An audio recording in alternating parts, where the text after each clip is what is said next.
Кутман күнүңүздөр менен, урматтуу замандаштар, урматтуу доордоштор. Бүгүн дагы ушундай бир сонун күн. Азыр Кутордодо отурам. Бүгүн бейшемби. Кутордодо бүгүн дагы шам жагылып, от жагылат. Анан биз Бакыт байке экөөбүз бүгүн дагы бир сонун маек куруп берели деп чечтик сиздер үчүн. Бүгүнкү маектин темасы касиеттер. Бүгүн Бакыт байке Фейсбукка касиеттер жөнүндө жазган экен. Ошол боюнча маек курайлы деп Бакыт байкеге келдим. Саламатчылык элим. Амансыздарбы, жакшырасыздарбы? Бакыт байке, бүгүн ушундай касиет жөнүндө жазган экенсиз. Касиети жок адам болбойт деп жазыптырсыз. Жаралгандардын баары касиеттен турат. Анан кийин бүгүнкү болуп аткан нерселер дагы бул ушул касиетибизди кармабагандыктан, билбегендиктен бүгүн жашоодо ушундай кыйынчылыктар болуп атат деп жазган экенсиз. Анан кийин касиет десе багы ар түрдүү түшүнүктөр боло берет да. Ошону бүгүн биздин көрөрмандарга чечмелеп бербейсизби? Кайсы касиетибизди ойготушубуз керек жакшы жашоо болуш үчүн? Урматтуу көрөрмандар, бүгүн ушул темага кайрылышка туура келди. Бунун да себеби бар. Касиет деген нерсени баарыңар түшүнөсүңөр, бирок ар кандай түшүнүктөсүңөр. Негизги биздин берип аткан бүгүнкү темада касиет келген жаңы доорду ар бир адам куруп алуу үчүн, өз жашоолорун өзгөртүш үчүн, ошондой эле азыркы акыбалдан, азыркы учурдан элибизди алып чыгыш үчүн, жалпы эле ааламга, жаратканга баардыгы кылуучу кызмат үчүн бир гана бизде касиет иштейт. Касиет менде бар, анан сенде жок деген жок. Касиет баарыбызда бар. Касиет баарыбызда бар экенин көпчүлүк билбейбиз. Бирөөдү касиеттүү адам деп коебуз. Чынында андай эмес. Баарыбызда касиет бар. Баардык жараткан нерсесин де бир эле адам эмес. Баарында касиет бар. Суудун касиети, оттун касиети дегендей, шамалдын касиети дегендей баарыбызда касиет бар. Мына ошол касиеттин иштеши бүгүн жаңы доорго өтүп аткандыкта абдан керек жана абдан зарыл иш болуп турган үчүн бүгүнкү теманы касиетке бурдук.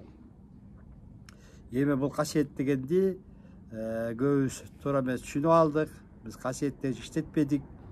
Анткени ар бир касиет иштеш үчүн жаралат. Ар бир касиеттин өзүнүн күчү бар, өлчөмүндөгү. Ошол күчтү ар бир адам иштете билгенде адам бул эки нерсеге түшүш керек. Мисалы биз жазып аткан же кылып аткан ишибиздин баары материальный дүйнөдө колубуз менен жасаган болсок, баардыгын кыйналып жасаган болсок, касиеттин күчү эч кандай кыйналбай эле ошол касиетке ойдун күчүн жалгап, ойдун күчү менен баарын жаратып алуу. Ошо алдыбызда келген жаңы доорго өтүш үчүн да касиет аябай керек болуп атат. Ошондой эле азыркы учурдагы өзүңөр көрүп атасыңар, аламат апаат дүйнөдө болуп атат. Мына ошол аламат апааттын баары тазалануу, арулануу, бирок ошонун күчүн жеңилдеткенге да касиет керек. Мисалы эгерде биздин элибиз бул касиет илимин абдан жакшы билген болсо, анда кечеги пандемияда да эч кандай коркпой эле чыгып кетсек болмок да, касиеттин күчүн иштетип. Ошол касиеттин күчүн билбегендиктен биз баарыбыз ошол пандемияда кыйналып калдык. Эми азыр учур келди, алтын доорго дегенге өтүп атабыз. Касиеттин күчүн ар бир адам иштетүү керек. Касиет деген бул мындай айтканда күч, азыркы сөз менен айтканда энергиянын күчү. Ошол силердеги энергиянын күчү бул касиет болуп саналат. Сурооңуз барбы? Бул жерде жазыптырсыз да сиз, азыркы болуп аткан Кудайдын сыноосуна эмес, адамдар касиет күчү менен иштеше албагандыктан болуп атат депчи. Эми биз негизи жашоого келген кыйынчылыктардын баарын Кудайдын буйругу деп коюп атпайбызбы? Кудайдын буйругу деп. Айс болсо Кудайдын сыноосу эмес бул нерсе деп атасыз да. Адамдын касиет күчүн иштеше албагандыктан. Эми ошол касиет күчүбүздү кантип иштетишибиз керек? Айтып кеттик го, касиет барыңарда бар деп. Азыр иштетүүбүз керек. Ар бир адамда касиет бар. Мисалы бүгүнкү күндө болуп аткан апат болобу, кайсы дүйнөдө же кай жерде же бир адам ооруп атабы, же бир адам кыйналып атабы, болгондо эле өзүңөрдүн оюңарды бир жерге топтоп алып эле ошол адамды көздөй жөнөтүп үйрөтсөңөр, ошону оюңар менен визуализация кылып айыктырып касиетиңе жумшап, анан кийин ошол өзүңөрдүн касиетиңерге кайра ыраазычылык берип койсоңор эле баары аткарыла берет. Bunun баарын өзүңөр көрөсүңөр. Азыр ошол замандын өзү келди. Ошондой энергетика азыр жайгашып атат. Баары жаратмандык күчкө таянып атабыз. Ошол жаратмандык күч ушул касиетте да. Касиетиңе иштетсеңер, баардык нерсени оюңар менен токтотсоңор болот. Ошол аламат апатты да токтотсоңор болот. Адамды да айыктырсаңар болот. Өзүңөрдү ар кандай нерсеге жеткизе алсаңар болот. Себеп дегенде азыркы биз жаңы өткөндө же өтөрдүн алдында аны да жаратышыбыз керек ойдун күчү менен. Себеп дегенде ал жакта да ошо касиет менен жашагандыктан, ошол биздин бар ойдун күчү менен жашагандыктан биз азыртан касиеттерибизди иштете билишибиз керек. То есть энергия менен иштегенди үйрөнүшүбүз керек, Туура, энергия эле касиет күч да. Жакшы, касиет жөнүндө вроде бир түшүнүктүү болуп калды окшойт, Мен деле касиет десе түшүнбөп турдум да. Касиет десе мен ойлоп турдум, ар бир адамга бир өзгөчө берилүүчү, жараткандан берилүүчү бир касиет экен депчи. Көрсө баарыбызда эле бар экен да бул нерсе.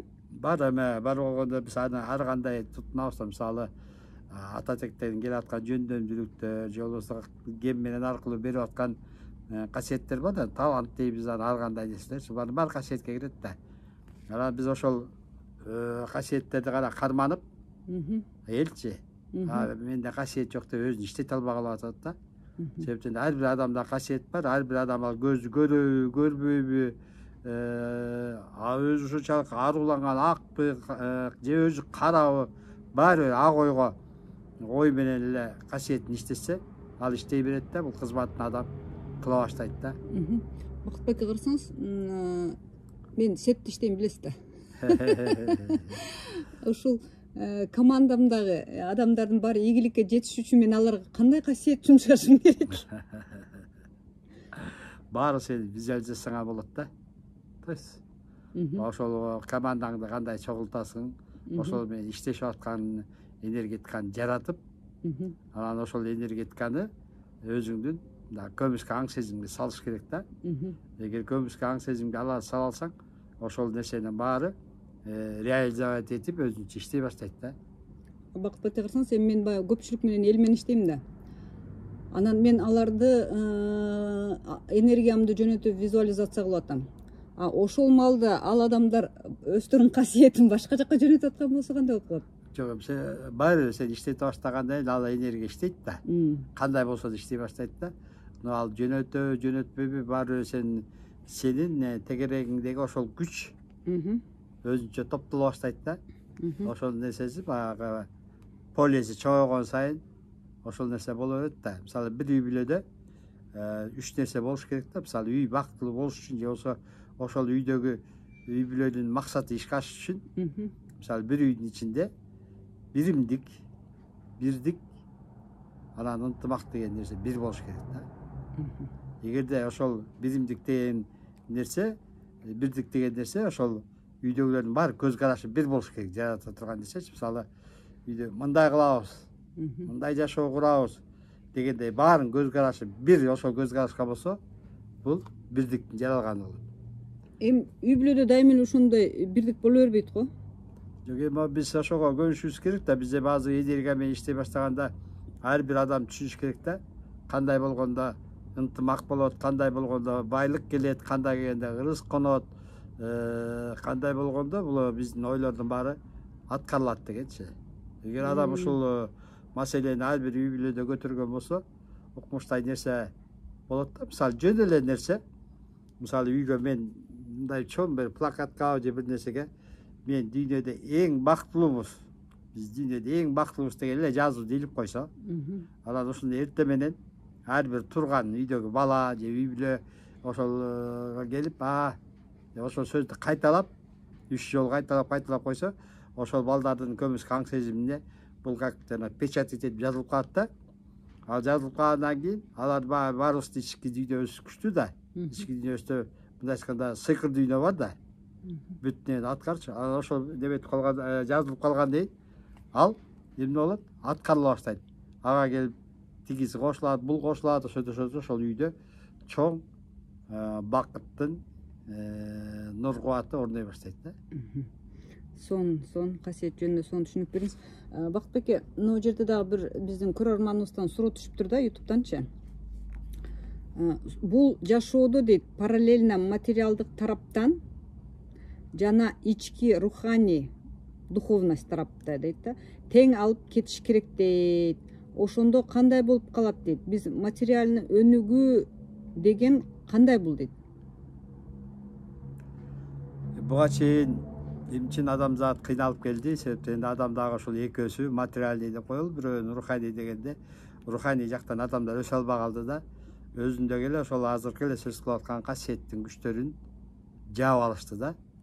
Ошондуктан көп өнүгө албай калды. Өнүгүп кетсе да баягы материалдык жактан өнүгүштү да, руханий жактан аксап калды да. Бунун таасири өтө жашоого өзүнүн таасирин берет да. Руханий өсүшүбүз. Сөзсүз руханий өсүү биринчи орунда туруш керек да. Себеп дегенде руханий өсүүдү мындай түшүнүш керек. Руханий өсүү деген Кудай менен бир болуу деген сөз да. Кудайдын энергетикасы менен жашоо. Материальный дүйнөдө биз Кудайдын энергетикасынан кезилип калабыз. Ошон үчүн биз баягы Кудайдын энергетикасынан куржалак калгандыктан материальный дүйнөдө эмнеге кыйналабыз? Биз ооруйбуз, кыйналабыз, азап тартабыз. Булардын баары ошол Кудайдын нурунан мындай айтканда кыркылып калгандык болот да. Дагы бир сон бир эки суроо, окшош суроо түшүптүр да. Алтын доорго үй бүлөбүз менен, урук тууганыбыз менен өтөбүзбү дейт. Балдарыбыз кандай болуп өтөт деген суроолор элдер ойлонушуп атат да. Биз өзүбүз өтүп кетип, балдарыбыз кантип өтөт депчи. Бизде баягы знание бар, балдарда может знание жок дегендей түшүнүктүү го дейм. Буга чейинки бизге чейин да ушундай замандар келип алмашуу болгон да. Атланттар, лемурлар, нуктар мененчи. Ошолордун арасында азыркыдай мүмкүнчүлүк берилген эмес да. Азыр бир зор мүмкүнчүлүк берип атат аалам. Что биз өзүбүздүн бала чаканы, тууган туушкандарды алып кеткенгечи. Бирок мындай алып кете албайбыз, себептен мындай алып кеткенде эки энергия бири-бирине дал келбейт. Алтын доордун энергетикасы менен азыркы материальный дүйнөнүн энергетикасы такыр дал келбейт да. Ошон үчүн бу дүйнөдөгү алтын доордун энергетикасы менен бу дүйнө экөө чагылышканда тиги адамдардын, даяр эмес адамдардын кармап турган матрицасы күйүп кетет да. Ошондуктан азыр ушунчалык зор мүмкүнчүлүк берди. Мисалы биз өткөндөр кайра кайрылып келүүгө мүмкүнчүлүк алып атат да. Кайра ылдыйкы дүйнөгө түшкөнгө. Ошондо алар кайра келгенде, мисалы сиз азыр канчадасыз? Айтпайм. Айтпайсызбы? Айтпаган күндө мисалы бир 30 жаштын тегерегинде болуп каласыз да. 30 жаштын тегерегинде. Алтын доорго өтүп кеткендеби? Сиз өтүп кетсеңиз да, анан сиз ошол башкача өңдө, нур чачкан, деги эле башкача болуп каласыз да. Мына ошону кайра келгенде сиздин бир туугандарыңыздар ишенбей аткан баары көрөт да. Алар көргөндөн кийин аларда ишеним пайда болот. Качан аларда ишеним пайда болгондо бул энергетика отура баштайт аларгачы. Анан ошо биз да кандай кылабыз, биз кантип өтөбүз деген суроолорду ошо берип, анан сиз ошолорду алып өткөнгө сиздин да энергетикасынын күчү жетип турат, аларды да ошол энергетикага көтөрө аласыз. Так, башкача айтканда, мен 5-жыштыкта жашарып баштайм. Жашарып баштайсыз. Менин жанымдагы бир туугандарым, эгерде алар 3-жыштыкта болсо, алар ошол боюнча тура берет. Тура берет. Анан алар мени көрүп, мага суктанып, 5 жаштыкка өткүлөр келет. Бул эми мындай да, үлгү катары сизди берет да, мындай жок болчу чынындачы. Анан ушундай нерсени улуу күчтөр кабыл алса керек. Ошондой бир программалар түзүп атат да азыр. Аман алып өткөнгө. Ага болбосо айла жок да. Son нерсени айттыңыз, Бакытбеке. Так, сонун дагы суроо бар эле да.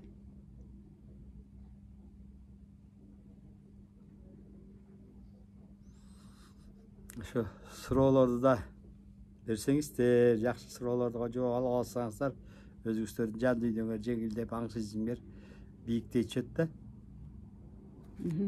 Демек бүгүнкү күндө өзүбүздүн касиетибизди пайдаланып, ар кимибиз өзүбүз өтөрө турган болсок 5-жыштыкка, кийин баары бир өзүбүздүн жакындарды ошол жака алып кетүүгө мүмкүнчүлүгүбүз бар экен, Бар. Ошо азыр ошо өзгөчө ошо балдарды ойлошот да элдерчи, кандай болот депчи. Сонун маек болду деп ойлойм. Аябай пайдалуу маек болду деп ойлойм. Рахмат сизге, Бакытбеке. Чексиз сүйүү, ыраазычылык, мээрим сизге бар болуңуз. Бар бол өзүңдө. Бакытбеке, дагы бир суроолор бар экен да. Например, жаңы жашоого өткөндө азыр эски жашообуздагы эч нерсе кереги жок болуп калат да, туурабы? Сиз айтып атпайсызбы, тамдын деле кереги жок болуп калат, баарыбыз нур көйнөк кийип калабыз, тамактын деле кереги жок болуп калат депчи. Анда элдин чогулткан байлыгы эмне болот? Салынган тамдарыбыз эмне болот? Этаж болгон. Мал барлардын малдары эмне болот? 500-600 жылкы айдагандар бар, туурабы? Ошолордун баары эмне болот анан? Мисалы, баары эле бир күндө өтүп кетпейт да. Алтын доордун жыштыгыначы. Бул баягы ким даяр болсо, ошо даярдыктан өтө баштайт да. Ким даяр болгон киши ал баарына көзү жетип калат да, ал жакта анын дүйнөсүнүн кереги жок экен, ал жакта жаңы жашоо экен. Эгер жаңыдан баарын кура алат экен билип калат да. Андыктан бул жактагы байлар байлыктарын бөлөп таштай баштайт да. Мисалы, ким жетишпей атса аларга берет, тамдары көп болсо баарын бөлүштүрүп бере баштайт. Но өзүнө да убактылуу баягы калыптанганча өзүнө там керек болот да аяктачы. Анан ошолго калыптангандан кийин ал кайра ал тамды жок кылат да, өзү каалагандай жаңы доорго ылайыктуу нерсени өздөрүнүн күчү менен, ою менен эле мисалы жарата баштайт да. Мына ошого баарын билип калгандыктан бул жердеги аякка өтпөй турган нерсенин баарын ташташка туура келет. Кимге таштайт? Ошон үчүн жанагындай эле үй-бүчтөргө тамын бөлүп берет, тамчыларга ушуларды бөлүп бере баштайт да. Анан алар жетилип, алар деле ошондой нерсе болуп таштап кете берет да. Ал кереги жок болуп калат ал жашоо. Так, таштап кете бергенде бул биз жердин жашоосун таштап коюп 5-жыштыкка башка жака өтүп кетип атабызбы? Жок, ушул эле болот, бирок биз көрө албай калышыбыз. Себеби энергия башка да. Азыр деле, например, биз да айтып коет го, баягы кайып дүйнө жаныбыз деле жүрөт. Бирок биз аларды көрө албайбыз, алар башка жыштыкта деп. Анда ошондой эле болот экен да? Ошондой эле сыяктуу, ошо. Туура эле ошондой эле. Ошондой эле сыяктуу, Еще дагы бир суроо бар да, Бакытбеке. Эми бул бүгүнкү күнгө эле байланыштуу да. Азыр адам каза болгондо мурун 3 күндө койчу эле да. Азыр болсо денеси муздабасын деп эле 1 күндө коюп коюп атат. Мурункуну айтышат да, 3 күндө баягы алыстагы туугандар келип коштошуп калсын деген мааниде ошондой беле, же мунун өзүнүн дагы бир мааниси барбы? 3 күндө, неге мурун 3 күндө койчу, азыр 1 күндө эле коюп коет деген суроо да. Мисалы, мындай да, билген илимге таянган болсок, адамдын жаны чыккандан кийин ал 3 күн жол таппай турат да. Ошо 3 күн мындай айтканда, ошол жол таба турган эшик ачык турат да.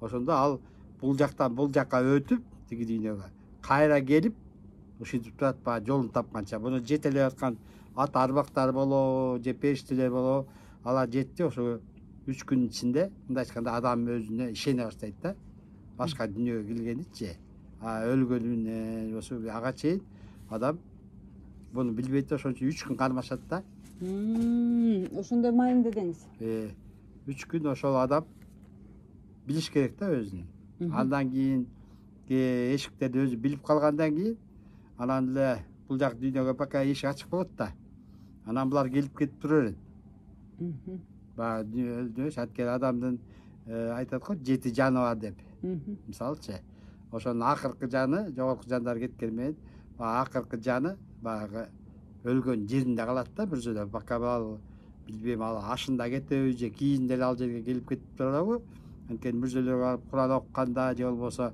мындай көрүнүштө көрүнүп калып атпайбы баары бир жолу келип калып атат да анан алар ошого өзүнүн как үй сыяктуу келип кетип тура берет да ошон үчүн жетилиги деп 7 күндүн ичинде баягы кыргызда баягы 7 да баардык нерсечи 7-нин бири кыды жана жети таңда бир деген сыяктуу тем более биз 7 нур менен кармалып турабыз да ошол нурдун ар бирөөнө баягы суугарып жаңыдан суугарылып өтүп аткан үчүн биз жетилигин беребиз да андан кийинки нерсе 40 деп коелучу 9 күн деген доор го 9 күн билбейт экенмин 40 билейинчи 40 күн 9 деле бүтүндүккө жатат баардыгы бир бүтөлгөн нерсе анан 40 жатат да 40 келгенде деги эле адам жаралганда жерге жаралганда аны биз кабыл алганда 40 берип атпайбы жердечи жаш баланычы 40-ын өткөзүпчү ошол адам ошо төрөлгөндө эле адамдын ДНКсынын кубаты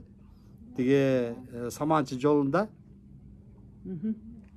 40 күн жол басат да мындай айткандачы ошол жактан жаңы бул жашоого келгендиктен ал жактагы жашоодун уусун же болбосо энергетикасын алып турат да мисалы биз бүгүн деле ДНК кубатыбыз кайчак да баягы биз билбейбиз биз көп болсо жерде бир 10 немесин билсек мындайчы а так 90 ал жакта жатат да ошон үчүн биз азыр деле байланышпыз бирок ошол 40-ын жерге көндүрүш үчүн ошо саманчы жолунан өтүшөт саманчы жолунан 40 күн өтүп атканда эми ал жерде илимде айтылат ошо манас спектри анан кийин семетей спектр күчтөрүнөн өтөт депчи бул биздин ДНКбыз суугарылып өтөт ал жака ала кайра биз өлгөндө кайра ошонун 40-ын берип атпайлыбы кайра чыгарып коет да ошон үчүн ошол нерседен ошо 40 күндө кирип чыккан болот да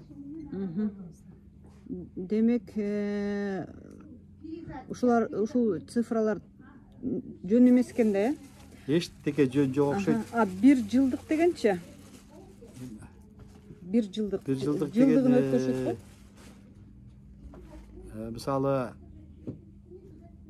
өлгөн адамдын сыйы деп коет бир жылдыкпы же ашын айтып атасызбы ошо ашышы бир жыл демейбиз биз бир жыл биз эми таласта баягы жылдык төлөгөнү алганбыз да бир жылдыгын ошо аш деп эсептейбиз да ошондо сый ашы берилет да то есть ал киши ошол жака адаптация калып калды баягы жанычы ошол жакта жашап атат деген нерсе менен анан бул жакта анын сыйын өткөзүп коелу деп анан кийин бул жактан кылган баягы ырым окуткан курандар же ошолордун баарынын сообу бияка тийсин дегендей сыйын өткөзөбүз да сый тамагы деп коет бул арбактын сый тамагын беребиз да ушу мен дагы ушундай деп уктум эле да анан кыргызда дагы 100 күндүк деген бар 100 күндүк деген калып кетти да бул 100 күндүктөрдү көбүнчө айтылат ак сөөктөр кылчу деп баарыбыз эле ак сөөкпүз деп ак сөөктөр деп коет ак сөөктөр деп аталып калган себеби ошол өлүп калган адамды 100 күн болгондо кайра барып акырын эч кимге билинбей качышканда анан казып анан ошонун даалысын карап туруп анан баягы айга караганда эгер айга караганда ал даалы ушунчалык аппак болсо анда биз ак сөөк болдук агарттык атабыздын сөөгүн же өлгөн кишинин сөөгүн агарттык деген ырым кылышкан да жок андай болбой калса ошол жерде эле кайра көмүшүп кайра ошол агартуу ырымын жасай башташкан да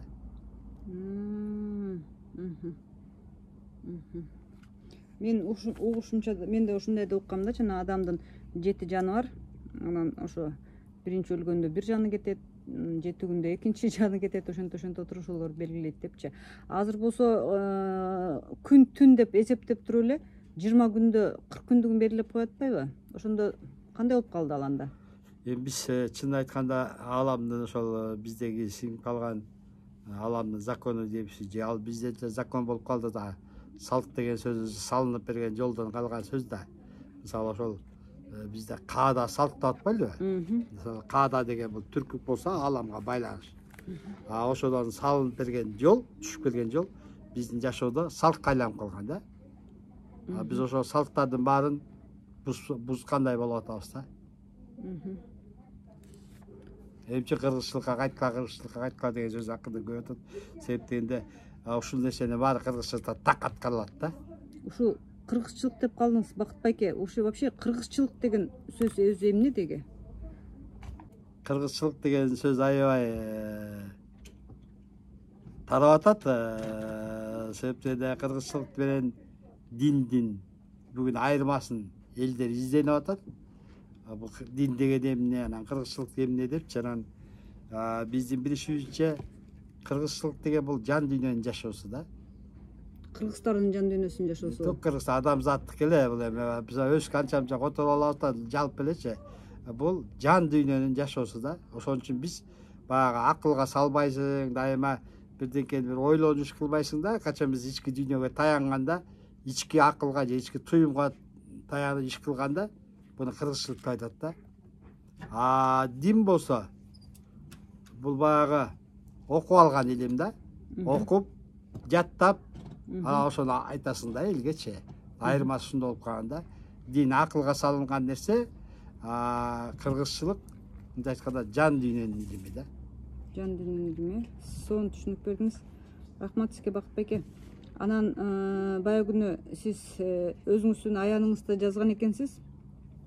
Асманыбызда экинчи күнүбүз дагы жаркырап чыгышы күтүлүүдө депчи. Бул кандай болуп калды? Ошондо экинчи күнүбүз кайсы тараптан чыгат? Күн чыгыштан эле. Же дагы башка жактан күн чыгабы? Ал дагы ушул күндөй болуп батабы кайра кечинде? Кандай болот? Негизи эле илимде бар нерсе бул. Мен уккамда ушунчу экинчи күн, экинчи жүрөк адамда дегендердичи. Анан бул нерсени биз 2 жыл мурун дагы ушундай бул илимди аттан кууп келатык да. Илимде неме жок да, саат убакыт деген жок да. Баары чексиз нерсе да. Анан ошол болочоктун болор дегендейби, анан изилдегенде мындай болот да. Мисалы, бүгүнкү күндө биздин жер бир эле күн турат биздин жердечи. Бүгүнчү, бүгүнкү күндөчү. Башка бизге окшогон галактикалар көп да аябайчы. Ал галактикаларда 2ден, 3дөн, даже 7ден күндөр бар да. Анан мындай келип салыштырып, аларда эмне үчүн 7ден, эмне үчүн бизде бирөө дегенде мындай жооп аласың, ошолго биз дуальный дүйнөдө жашайбыз да. Карама каршылык дүйнөдө. Ошон үчүн биз карама каршылык дүйнөдө бул сабак да. Мындай айткандачы, өзүңдүн тажрыйбаңды топтоп өзөсүң да. Ошон үчүн бир эле күн турат да бизде. Анан адам жетилген убакта адамда баягы жарык, өзүндөгү жарык менен тиги жарык менен экинчи күн ачылыш керек да. Экинчи күн ачылганда бул дүйнөдө биздин жашообузда карама каршылык вообще калбаш керек. Башкача айтканда, Башка дүйнөлөрдө болчу, башка дүйнөдө мисалы жок да. Андай нерсечи, 2 күн, 3 күн бар, ал жакта бар эле арулуктар, бар эле тазалыкта. Бизде 2 күн келгенде 2 күндүн таасири, жерге тийген таасирдин ичинде бир да кымындай да каралык калбаш керек да. Ошон үчүн бул 2 күн эгер биз өтөбүз десем, сөзсүз көрүнүчү нерсе, жаралуучу нерсе да. Азыр убактылуу бул нерсе бекитилүү. Айтылат, эң башында берилген 2 күн депчи. Анан бул ошол адам өзүнүн тарбиясынан, өзүнүн опытун бул жашоодо жыйнаш үчүн алып койгон деп айтылат да. Ошол күн ачылат. Буюрса. Мен муну мындай деп ойлоп турмун. Ар кимдин өзүнүн ичинде ачылат экинчи күн деп. Ошо сенин оюң эле туурады, бирок биз баягы илимге таянганда башка галактикаларда жанагындай күндөр көп болот атпайбы? Бизде эле галактикада бир күн да. Себептен биз ошол карама каршылык сынак жашоодон өтүп атабыз да, өзүбүздү сынакка салыпчы. Качан биз ушуларды жеңгенде, ошол бизге эле бул нерсе жок болгондон кийин биз ошол ачык айкын эле 2 күн менен Бакыт байке, жашайбыз.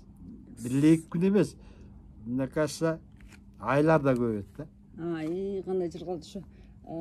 Бакыт байке, ошондо кандай болуп калат атат? Эгерде биз ошол убакытка жетип атсак, мынтип алтын доорго өтүп атсак, 5-жыштыкка 2-күн чыгайын деп атса, демек биз жердеги сыноодон өтүп бүттүк да, Жердеги сыноо деген мага жакпайт да, чындачы. Сабак, жердеги сабактарыбызды алып бүттүк деген сөз да.